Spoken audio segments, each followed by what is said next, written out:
Bonjour tout le monde et bienvenue dans votre nouvel épisode de Propulser vos affaires.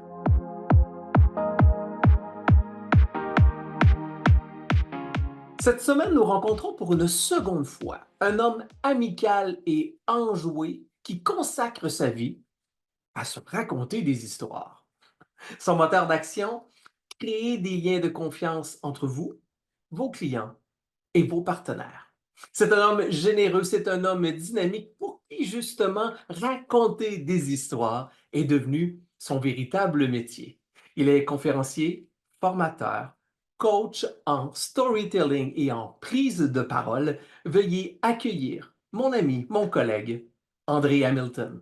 André Hamilton, salut mon cher, comment vas-tu? Salut, salut, ça va super bien, toi, Vincent? Ça va super bien. Merci de venir prendre le temps de de partager ton Oui. expertise sur propulser vos affaires. Merci infiniment. Merci, ben, c'est un grand plaisir. Merci. André, nous, on se connaît bien, hein, mais probablement des gens qui sont dans le parcours formatif actuellement qui disent qui est André Hamilton? Un bref parcours, d'où viens-tu? Qu'est-ce qu'il y en est? Comment fais-tu maintenant pour faire en sorte de parler de storytelling? Parce que c'est ce que nous allons parler aujourd'hui. Ben moi, je viens du monde du cinéma et de télévision. Je suis un scénariste de formation, j'ai travaillé avec Téléfilm Canada, j'ai travaillé pour plein de boîtes de production. Et au long de ma carrière, tu sais, le contenu, hein, un bon contenu, une bonne histoire, que ce soit en fiction ou pour du contenu pour un entrepreneur, ben, c'est à peu près les mêmes règles. Mhm. Et comme ça, par les années, ben, à un moment donné, j'ai fait l'école des entrepreneurs. C'est là que j'ai donné ma première formation de storytelling aux formateurs. V'là 12 à peu près 12-13 ans, c'était pas connu. Oh. Et je me suis aperçu que ça aide beaucoup les entrepreneurs, les entreprises à avoir des histoires sur le site web, à avoir des histoires à raconter, que ce soit dans un 5 à 7 ou pendant une conférence, etc. Donc, et maintenant, c'est ça, j'aide beaucoup plein d'entrepreneurs. Entre autres, je suis mentor pour Evol, qui était anciennement Femmes et Sœurs, Réseau Mentorat. J'ai des clients avec lesquels je refais leur bio, refais leur contenu et on crée pas des histoires, je bâtis des histoires à partir de leur réalité pour vraiment se connecter à notre clientèle. C'est ça que je fais. Ben, c'est justement de ce dont nous allons parler aujourd'hui, l'art de raconter une histoire pour mieux connecter avec nos clients, parce que je pense qu'à Oui, la base, il y a un lien attractif à l'intérieur de tout ça, mais il y a un lien également de connexion, d'impact oui. auprès de notre clientèle. Mais avant tout ça fait quelques années, on entend parler de storytelling, c'est vraiment le terme qu'on entend, raconter des histoires. C'est quoi véritablement du storytelling? Ben, du storytelling, ben, tu le dis, hein, c'est l'art, hein, de bien raconter une bonne histoire. Et ça, c'est important, là, de bien la raconter parce que ça prend une structure. Oui. On ne réinvente pas la structure, là. Intro, milieu, conclusion, là, c'est très simple, mais ça prend une peu de structure. Et la bonne histoire. Et c'est ça que j'aime beaucoup parce que la bonne histoire, c'est celle qui va intéresser ton client. C'est celle dans laquelle le client peut s'y reconnaître, hein, Oui. s'identifier. C'est comme ça qu'on va créer des liens.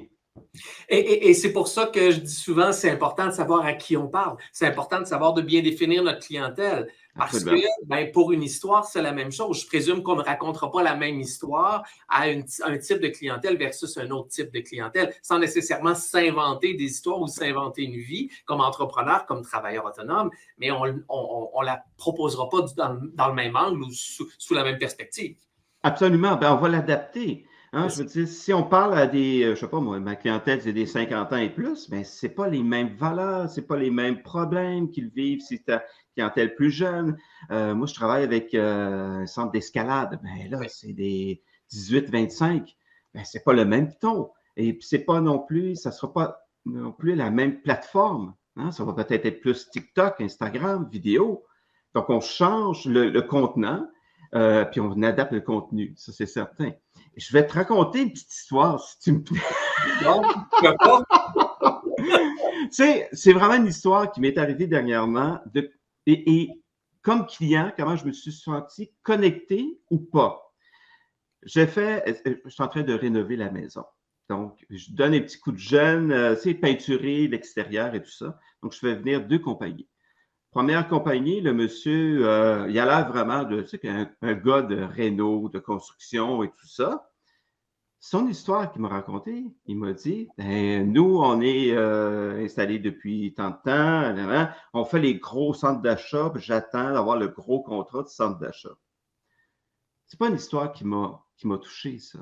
Je me vois pas, moi, dans cette histoire-là, avec ma petite maison. Déjà, il y a un bungalow bien ordinaire. Donc, alors que la deuxième compagnie, jeune fille dans la vingtaine, tu sais, peut-être pas le même, le look réno et tout ça, mais elle m'a raconté la bonne histoire. Elle m'a raconté comment il fonctionnait, le processus. On vient laver avant, on choisit ensemble les couleurs. Elle me montre aussi avant, après. Et vous savez qu'on adore ça, les contrastes. Hein?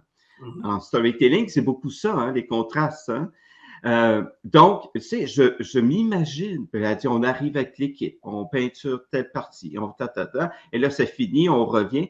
Là, je pouvais m'imaginer dans cette histoire-là.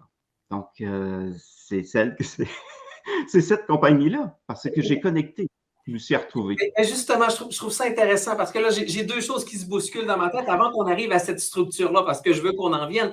Mais avant, j'aimerais ça savoir, parce que là, on le dit, en guillemets, à mots couverts, comment connecter, comment mieux parler avec le client. C'est pourquoi il faut faire du storytelling, puis pourquoi ça fonctionne autant, pourquoi on en est là aujourd'hui, de dire à quel point c'est important de raconter une histoire à notre clientèle. Ben, c'est parce que, tu sais, on cherche l'humain, hein? On a besoin de liens humains. Tu sais, comme tu le dis souvent, Vincent, hein, on n'achète pas juste un produit ou un service. Hein? On achète la personne en arrière, l'entreprise, ses valeurs, sa façon de fonctionner. Et les histoires, ben, tu sais, depuis qu'on est tout jeune, on se fait raconter le même genre d'histoire de princesse, etc. Notre cerveau, là, il est fait pour recevoir des histoires. Et quand on reçoit une histoire ou un contenu là, qui ressemble un peu à une histoire, ben, ça déclenche 6 parties du cerveau. C'est comme un feu d'artifice dans notre tête. Ah, c'est intéressant ça. Donc, ce que ça veut dire, c'est que l'histoire, au lieu de, exemple, si on parle de produits et services, on fait appel, exemple, aux caractéristiques, comme je dis régulièrement, on fait appel au côté plus rationnel, mais Oui, l'histoire, elle, vient toucher 6 parties du cerveau, donc qui oui, est davantage connecté avec ce que nous sommes comme humains. C'est bien ce que je comprends. exactement. Oui, exactement. Et bon, si tu parles juste de faits, de chiffres, c'est 2 parties du cerveau. Ah, OK. Et j'ai vu une étude, c'est du contenu, des données dans une forme d'histoire, une forme narrative, ça peut être 22 fois plus avec d'impact. Tu vas la retenir 22 fois plus. Wow. Donc, le truc, par exemple, on a des faits, des chiffres, ben, essayons de les intégrer dans une histoire. Essayons de les faire vivre, ces faits et ces chiffres-là. Donc, pour vraiment créer une histoire, eh bien, une histoire, tu sais, je veux dire, quand tu tombes d'un bon livre, d'une bonne série, tu oublies tes tracas, tu perds un peu la notion de la journée, du temps. Ben, c'est ça. On donne un petit peu du plaisir à notre client.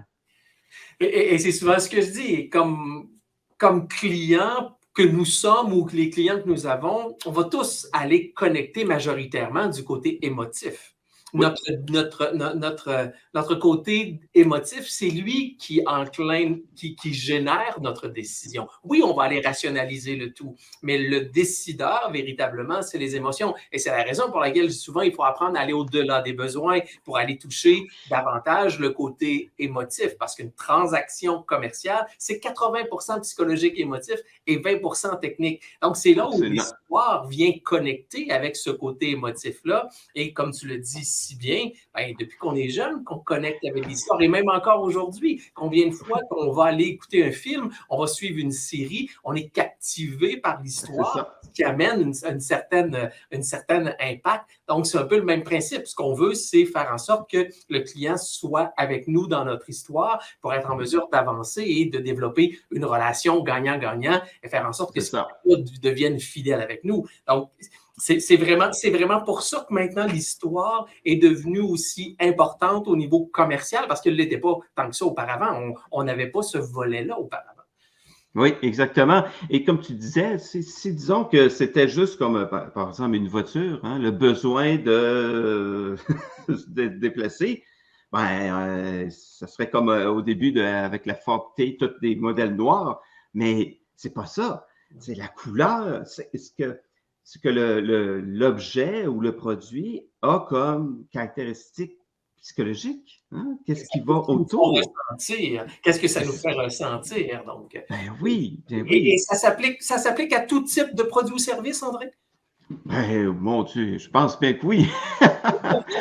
Je pense bien que oui. Je veux dire, mon Dieu, je pense que c'est l'expérience. Parce que c'est un client, quand il fait affaire avec nous, hein, qu'il achète un produit ou un service, il est dans un état émotionnel, il cherche une solution, puis un résultat.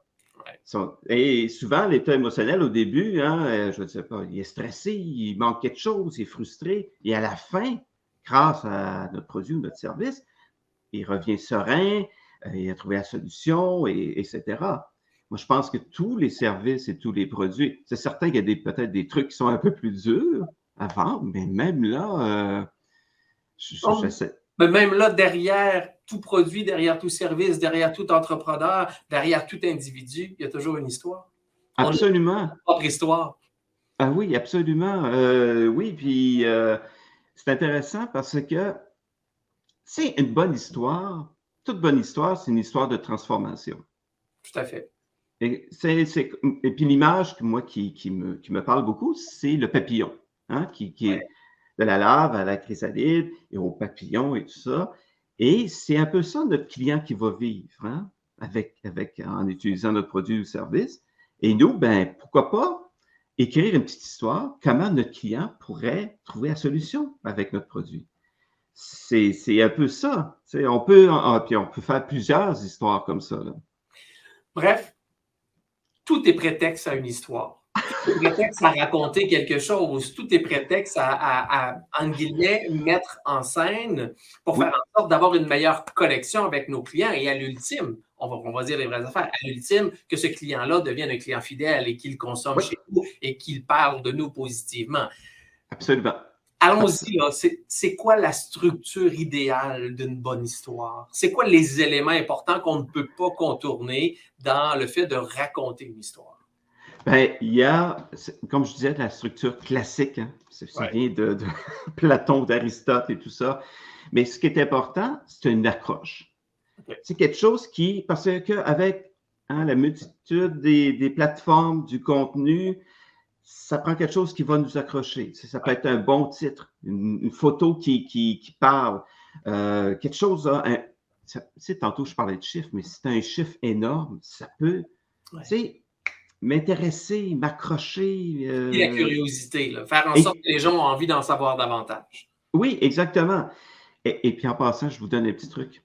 Ah, Cette accroche-là, là, ou ce titre-là, c'est pas la première chose que vous allez trouver. C'est en écrivant votre histoire, souvent vous allez faire, hop, tiens, c'est cette phrase-là ou ce mot-là que je vais prendre puis que je vais la placer en accroche. Souvent, l'accroche vient en créant l'histoire. donc, ce que tu es Oui, en train de nous dire, c'est de créer notre titre ou le sujet de notre histoire après l'avoir fait, donc quasiment en conclusion finalement. oui, mais attends, excuse-moi, il ne faut pas se tromper. Le titre et l'accroche, c'est une chose. Le sujet, c'est autre chose. Oui, Par exemple, je fais une histoire, je ne sais pas moi, ben, regarde, juste pour te donner l'exemple d'une accroche, OK? oui, Euh, Tu sais, je te dis, Vincent, hey, en fin de semaine, j'ai fait des gros travaux. Bon, OK. Tu dis, ouais, qu'est-ce que tu as fait? Bon, ouais, hein, niveau de, bon, c'est pas très élevé. Mais si je te dis, en fin de semaine, j'ai soulevé plus de 700 livres. Ben, c'est quoi ça? Donc, c'est parce que j'ai isolé mon entretoit avec tous les ballots et tu sais, c'est bon. Tout ça. Donc, déjà, tu es intéressé. Donc, là, le sujet après, c'est qu'est-ce que je veux dire avec cette histoire-là? C'est quoi le message que je veux que vont retenir mes clients ou la personne qui va lire? Est-ce que c'est une histoire d'un échec? C'est une histoire en coulisses de mon entreprise? Est-ce que, tu sais, il peut y avoir plénitude de sujets. Et ensuite, ben, c'est un peu l'intro. On appelle ça la prémisse. Moi, je viens du cinéma. Hein. Oui. On essaie de placer un petit peu le contexte. C'est les fameux 5 W, là, qui, quoi, quand, comment, Ouais. pourquoi. On essaie de placer ça. C'est tout bon film, toute bonne histoire va nous placer un peu. Hein? C'est arrivé à telle heure, à tel endroit, avec telle personne, parce que sinon, si on n'est pas placé, on ne sait pas qui fait quoi et on n'est pas capable d'embarquer dans l'histoire. Puis ensuite, ben, c'est vraiment faire l'intro. On met en scène notre héros qui va rencontrer un problème. Ça peut être très simple. Là. Ça peut être quelqu'un qui a une tache de ketchup sur sa chemise blanche. Tu sais, c'est... Par exemple, tu sais, le bâton Tide, là, tu sais, qui efface les taches. Ben, on peut très bien mettre en scène, on voit le gars qui se prépare le matin, il est super énervé, il va faire un pitch à des investisseurs, il est tout bien préparé. Oups, il échappe du café sur sa chemise. Ça, c'est son problème. Et c'est un grand problème. Tu sais, l'enjeu du problème, c'est qu'il ne peut pas se rendre comme ça. Donc, il s'arrête rapidement en pharmacie, il prend le bâton de tête, ça disparaît et succès total, il réussit à signer le plus grand contrat de sa vie. Et là, c'est bouclé. Tu vois, c'est une petite histoire. Si on place au début, on sait qu'est-ce qu'il fait, qu'est-ce qui est en jeu. Le problème arrive, il trouve sa solution et le résultat. Donc, ça peut être très simple comme ça. OK, juste pour résumer, pour que les gens puissent bien comprendre, Oui. j'ai soulevé 5 étapes, si j'ai bien calculé. Ouais. Premièrement, l'accroche, c'est-à-dire on capte l'intérêt. Mhm. Deuxièmement, on vient un peu positionner notre message et ensuite, on le contextualise. Je suis rendu à 3 là, à ce niveau-là.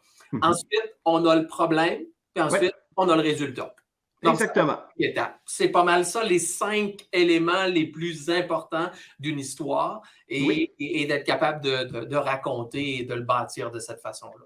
Exactement. Exactement. Génial. Oui, c'est ça. Puis le résultat à la fin, tu peux avoir une ouverture ou un call to action, tu sais, comme on connaît, là. Ouais. Donc, parce que ça, quand tu as intéressé quelqu'un, ben, tu essaies de l'amener ailleurs pour faire ton site web. Exact. S'abonner à newsletter et tout ça. Oui. Donc, on peut utiliser ces histoires-là, bon, évidemment. On va utiliser ces histoires-là sur nos réseaux sociaux. On va utiliser ces histoires-là peut-être dans la présentation de nos produits et services, sur notre infolette. Bref, je le répète, tout est sujet à raconter une histoire. Absolument. C'est vraiment un peu partout. Est-ce que le fait de toujours raconter des histoires ne va pas venir à un moment donné à faire en sorte que le client dise, ben là, arrête de me raconter ton histoire, arrête de me raconter ton baratin et dis-moi ce que tu peux. Est-ce que c'est des choses qui peuvent se passer? Ah, c'est intéressant, ça. Ben, déjà, ton baratin, ça, c'est intéressant, hein, parce que, comme entrepreneur, pour moi, une des rares occasions où on peut raconter une histoire, c'est surtout dans notre bio et notre parcours. Oui. Ensuite, ben, c'est pas vraiment nous, là, le héros. Là. Tu sais, quand tu dis baratin, c'est ça que je me dis, il faut s'effacer. Donc, c'est plus des histoires des clients, ça peut être des histoires des fournisseurs, l'histoire de ton entreprise, hein, qui vient comme un peu un héros et tout ça. Ben, c'est certain, oui, une histoire, puis là, c'est intéressant ton deuxième point. C'est certain que, oui, tu as des histoires, mais ça prend un petit peu de crédibilité. Ouais. Tu sais, des commentaires de clients, des prix que tu as gagnés, tu es membre d'une association quelconque, parce que ça en prend quand même du cartésien, là. Ça prend quand même des chiffres. Pour vraiment, comme tu disais, ça fait vraiment le balancier, là, tout ça. Là. Ben, souvent, ce que je veux dire, j'ai fait exprès d'aller là parce que je sais à quel point il y a une relation importante au niveau de l'histoire. Souvent, ce que je dis dans le fait de bien définir son client, pourquoi c'est important de bien le connaître, mais aussi de bien le comprendre et faire en sorte qu'en définissant notre client, ben, il devient le héros de l'histoire de notre relation, de l'histoire de notre entreprise. Donc, c'est un peu sur ce côté-là. Oui, on doit nous raconter notre histoire, raconter un peu certaines histoires, mais par la suite, il faut que ces histoires-là puissent venir connecter avec la réalité du client et c'est un peu lui qui devient le héros de notre propre entreprise à partir de là, si je comprends bien. Exactement, exactement. Tu sais, je veux dire, par exemple, bon, l'histoire avec la peinture, ben là, ça m'intéresse, mais peut-être je vais vouloir en savoir plus sur l'entreprise, Ouais. sur les valeurs de l'entreprise. Là, je suis plus curieux. Et là, vraiment, comme tu disais, on crée des liens et là, on a envie d'en savoir plus. Peut-être même qu'on va devenir un ambassadeur de la marque, dire moi, j'ai adoré, puis tu sais qu'une bonne histoire, souvent, on va la répéter. Tu sais, mon histoire que j'ai eue avec la peinture, ben, mon voisin, il dit, hey, c'était bien le fun, ben, je vais raconter ce que j'ai vécu. Donc, une bonne histoire comme ça se multiplie. Et c'est là que c'est intéressant. C'est là que les connexions peuvent être intéressantes. Oui. Mais je dois admettre que il y a quelque temps, quand on a commencé à parler de storytelling, je me suis, moi, posé la question comme entrepreneur, qu'est-ce que je vais raconter? Qu'est-ce que je vais dire? Et là, je pense que tu nous as préparé 5 types d'histoires pour, effectivement, un entrepreneur, un travailleur autonome, un professionnel. Quels sont ces 5 types d'histoires-là auxquelles on peut réfléchir et qu'on pourrait demain, ben, entre guillemets, je vais mettre entre guillemets, mettre en scène dans notre business? Oui, ben c'est ça, il y a 5 types d'histoires. Et puis, j'aime bien que tu dis mettre en scène. Parce que c'est ça, hein, le storytelling. Le storytelling, c'est authentique. Ouais. On n'invente rien. On n'est pas en fiction, là. On n'est pas dans Mission Impossible ou Game of Thrones ou quelque chose comme ça. Donc, on parle de nous. La meilleure histoire, ben, c'est celle qui parle des gens. Donc, l'histoire de ton client, l'histoire de qu'est-ce qui pourrait vivre ton client avec mon produit, avec ton produit ou avec ton service. C'est de mettre en scène. Et ça peut être très simple, en quelques lignes. Ton histoire à toi comme entrepreneur, ça, c'est ton parcours. Hein. On avait déjà vu un peu, là, on raconte un peu d'où vient notre passion, cette mission-là qu'on a dans nous, avec des moments marquants. Ça, c'est intéressant. Ouais. Je pense que j'avais déjà dit, j'avais travaillé avec une compagnie de logiciels pour camionneurs et le propriétaire, il l'avait pas mis dans sa bio. Et puis, j'étais là, voyons, ça se peut pas. C'est un ancien champion de course automobile. Oh! Y a-t-il quelque chose de plus connecté des camionneurs? Tu sais, on aime la mécanique et tout ça, puis le propriétaire, c'est un ancien coureur automobile. Ben, là, il y a des connexions. C'est intéressant, ça. On aime ça aussi. Hein? La deuxième, c'est des histoires d'origine ou en coulisses. Hein? D'où tu viens, qu'est-ce que tu as fait avant, ton entreprise. Ça, c'est intéressant aussi, ton entreprise. Par exemple, tu sais, comme Apple, hein, dans leur garage. Hein? On aime ça. Voir le premier Apple hein, et tout ça, les voir jeunes et tout ça, on aime ça, ce côté origine. Puis on le fait beaucoup en fiction. Hein? Souvent, quand ils ont eu un gros succès, ils reviennent aux origines. Hein? Ouais. L'origine du produit aussi. Ça peut être intéressant. La maquette, les premiers prototypes. Dyson, tu sais, les aspirateurs Dyson sont beaucoup là-dedans. Ouais. Donc, ça, c'est vraiment intéressant. Ça, c'est un peu notre côté curieux, tu sais, qu'on regarde dans le trou de la serrure. Ça c'est l'arrière-scène, entre guillemets, un peu le parcours de comment on en est venu, exemple, comme entrepreneur ou comment on en est venu à développer tel produit et service. Le premier que tu avais dit, c'est un peu notre mission, comment on a bâti notre mission et pourquoi on est parti. Donc, ça, c'est 2 types d'histoires qu'on peut raconter, c'est bien ça? Absolument, oui. Et la troisième, ben, c'est des histoires d'échecs hein, que tu as vécu. Ça peut être un échec d'un produit aussi. Hein? C'est drôle parce que j'en parlais dans une présentation. Il y a eu 14 produits Apple hein, qui ont été des échecs cuisants. Mais ça montre ta détermination, ta résilience, ta facilité à trouver une solution, etc. Parce que, il y a une certaine humilité également. Absolument. Et tu sais, ce qu'on aime voir à l'écran, c'est pas le héros qui va réussir tout le temps. C'est le héros qui est capable de se relever. Qui tombe, qui se relève, qui a des défauts. Et c'est ça. Donc, c'est montrer une image humaine on se trompe, on fait des erreurs, bien on continue, puis on grandit là-dedans. Ça, c'est vraiment des histoires d'échecs et de succès. C'est genre, Ouais. ça, c'est vraiment très gagnant. Et enfin, c'est des histoires de découverte. Pas enfin, là, Oui, c'est quatrième, j'allais dire, tu vas vite. oui, ça, c'est moi, ça. Découverte, ben, je parle encore Dyson. Découverte de produits, découverte de nouvelles façons de créer.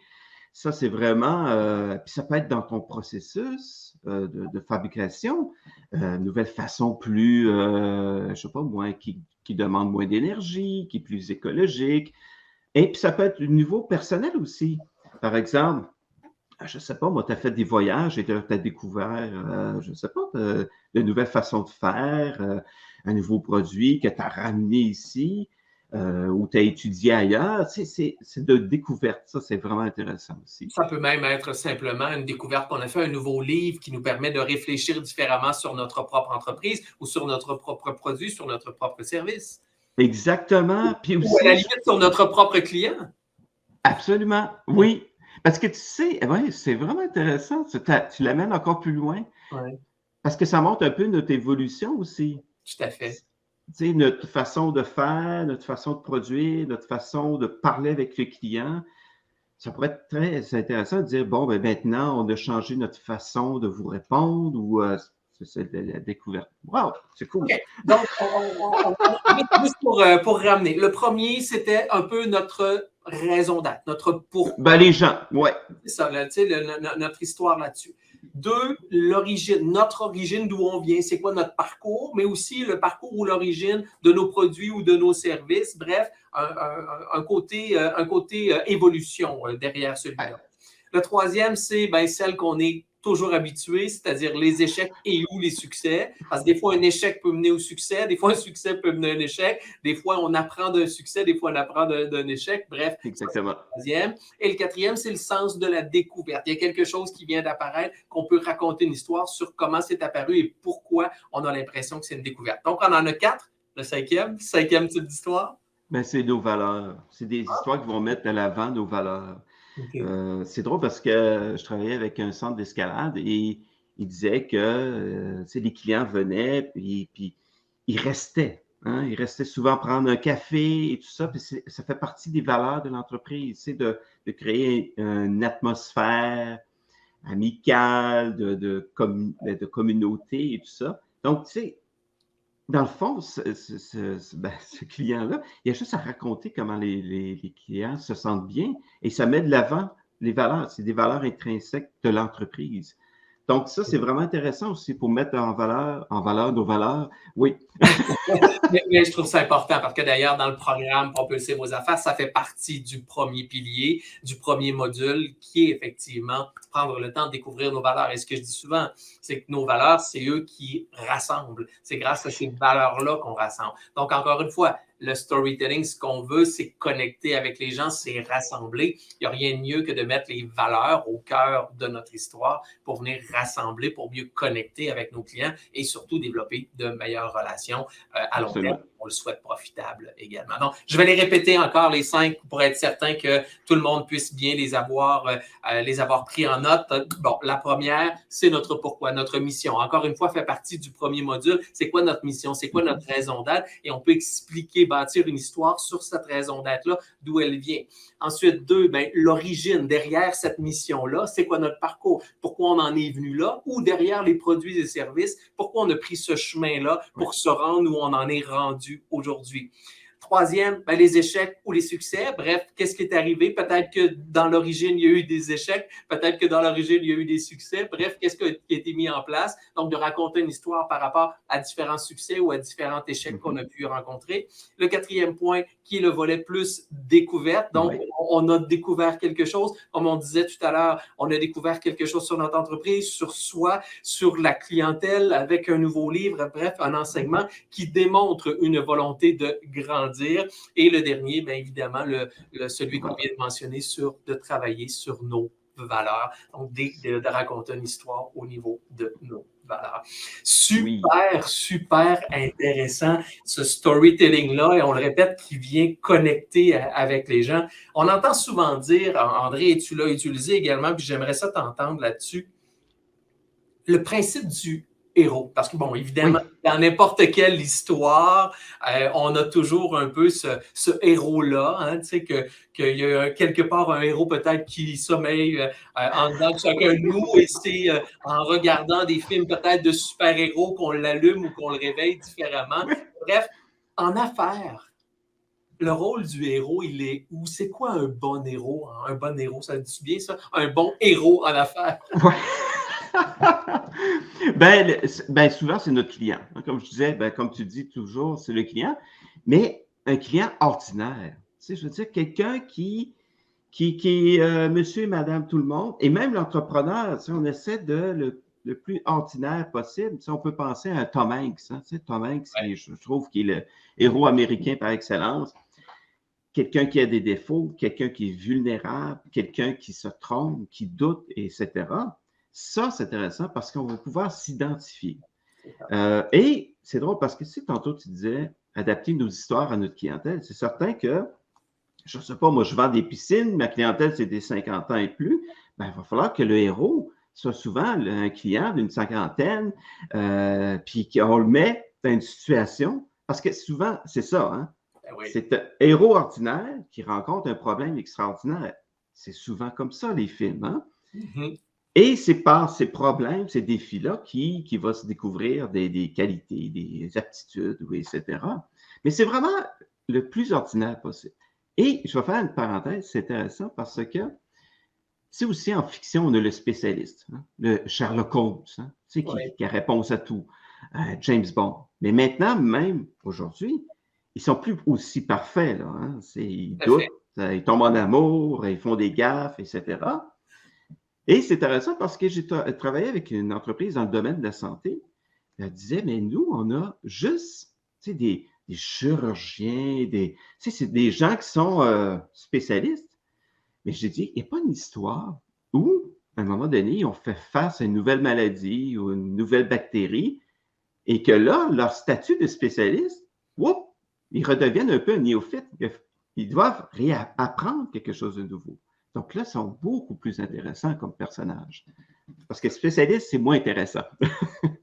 Vraiment, et je suis content que tu dises que le héros, c'est le client, parce que c'est toujours ce que je dis. Le client doit être le cœur de nos priorités. Et c'est pour ça que souvent, je vais dire, ben, il faut aller au-delà des besoins, parce que les besoins sont rationnels. Et c'est derrière les besoins que se cachent les véritables motivations qui sont, comme je disais précédemment, on va tous consommer pour deux raisons principales: plus de plaisir ou moins de douleur.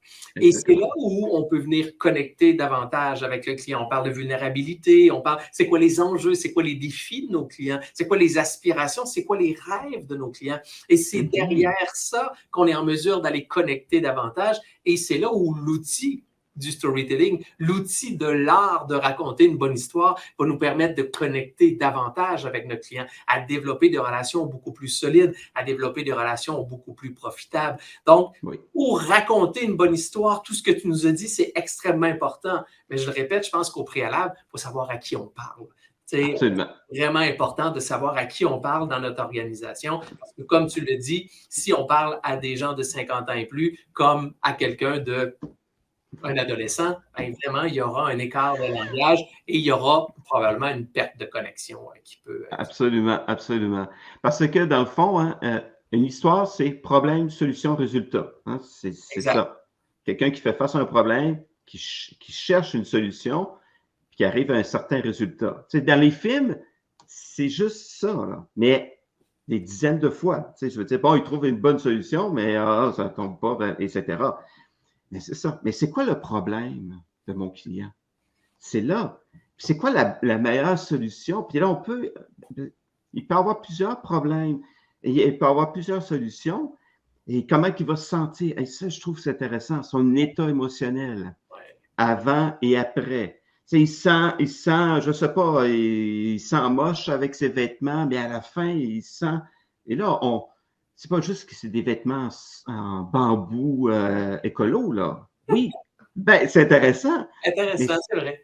mais c'est pas ça. Tu te sens fier, tu te sens mieux dans ta peau, etc. Excuse-moi. Et non, mais c'est vrai, tu as tellement raison, puis tu rejoins exactement le discours que je dis. Il faut savoir quels sont les problèmes, les enjeux, les défis du client, pour là être en mesure de raconter une histoire pour peut-être chacun d'eux, mais à la suite, les gens, ce qu'ils achètent, c'est les bénéfices qu'ils vont en retirer. Donc, ils se sentent beaux, ils se sentent fiers, ils se sentent bien, ils ont réussi, ils ont atteint leur objectif. Tu sais, tu disais, c'est une transformation. C'est toujours ce que j'ai dit. Du marketing et vendre, c'est passer d'une situation problématique à une situation solutionnaire ou d'une situation rêvée à une situation réalisée.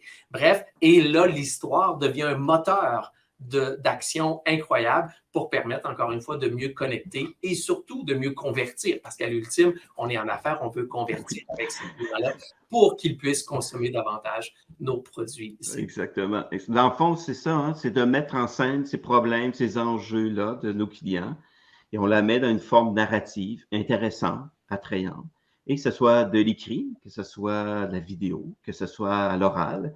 Et ce qui est le fun aussi, quand les histoires sont bonnes, ça dure longtemps. On réécrit pas à tous les 6 mois. Les histoires sont là, ils restent. Et ce qui est trippant aussi, si vous avez une bonne histoire, ben, vous pouvez la déployer dans plusieurs contenants. Ouais. Et on peut faire du chemin. C'est vraiment, on peut vraiment faire plusieurs histoires. C'est ça qui est intéressant. André Hamilton, l'art de raconter une histoire pour mieux connecter avec nos clients. Un immense merci. André, si on veut te rejoindre, je crois qu'il y a ton site internet, oui. andrehamilton.ca. Sinon, si les gens veulent communiquer avec toi, ils te rejoignent de quelle façon? Oh ben, c'est sur LinkedIn ou c'est vraiment mon site web, c'est ma porte d'entrée, là, et puis on se racontera des histoires. André, je te remercie infiniment.